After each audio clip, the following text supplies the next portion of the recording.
Hey everyone, Steve Milloy here. I appreciate Elon Musk for buying Twitter and helping to save free speech with X. But Elon is badly misinformed on climate. Let's look at his X post this week calling again for a carbon tax. Elon believes emissions are causing a tragedy of the commons. Nothing could be further from the truth. Emissions have taken humanity from less than 1 billion people before industrialization to over 8 billion today.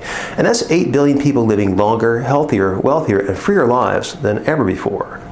NASA satellite data show that the Earth has greened since 1979. That greening means the Earth is carrying more life. So what tragedy is Elon talking about? Elon likens a carbon tax to sin taxes on tobacco and alcohol. But whereas tobacco and alcohol are optional lifestyle choices, fossil fuels are not. Fossil fuels are a necessity for our world. Without fossil fuels, our society would stop, and billions would die from starvation and disease.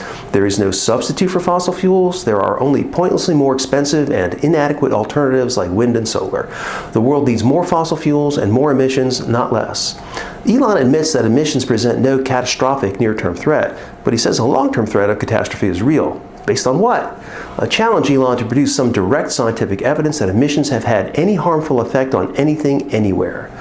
Elon closes by noting that indoor levels of CO2 are higher than outdoor levels. What's that got to do with emissions and global warming? CO2 is higher indoors because people exhale CO2 at concentrations of up to 40,000 parts per million versus only 424 parts per million in outdoor air. Of course, CO2 accumulates in confined spaces. It's one reason buildings are ventilated. Elon writes that above 2,000 parts per million, CO2 is really painful. But in a submarine, CO2 levels can be 5,000 parts per million or more, and submariners do just fine. To get where he's trying to go with this irrelevant misinformation, even if it were true that emissions drove atmospheric CO2 levels higher, it would take 500 to 600 years of emissions at the current rate to get to 2,000 parts per million in the atmosphere. We may very well run out of fossil fuels way before then, or move on to some unforeseen and superior technology. In any event, the past year has shown yet again that what's driving atmospheric CO2 levels higher is nature, not fossil fuel emissions. I have a separate video on this which is linked to in this post.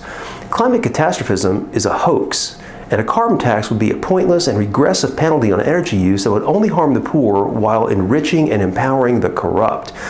Elon has achieved a great deal by helping to save free speech. He shouldn't squander his reputation by pushing the anti-human climate hoax. I'm happy to debate Elon on this anytime, anywhere. How about on X, Elon? Stay up with the latest on the climate hoax. Follow me on X at Junk Science and at my website, junkscience.com. Thanks for watching.